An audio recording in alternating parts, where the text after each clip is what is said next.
This is me, Brian, unboxing a new character I picked up at GameStop just right now.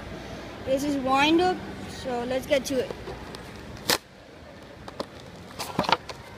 He looks good out of the box. So,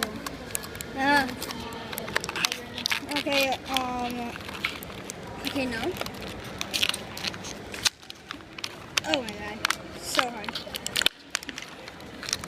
Yeah.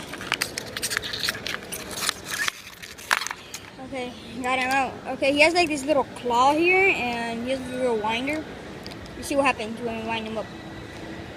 No, that didn't even work. Okay, whatever. These are his stats.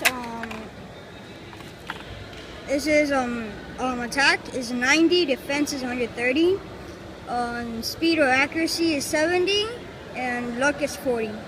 That's him. You want the code? Here it is.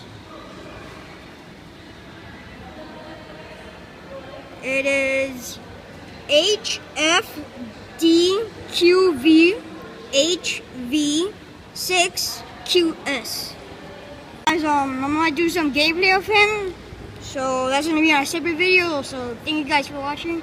Remember to like, subscribe, and leave a comment on what should I unbox next. I know I'm unboxing a wrecking ball, but let me see on the comments what should I unbox next. Okay, peace.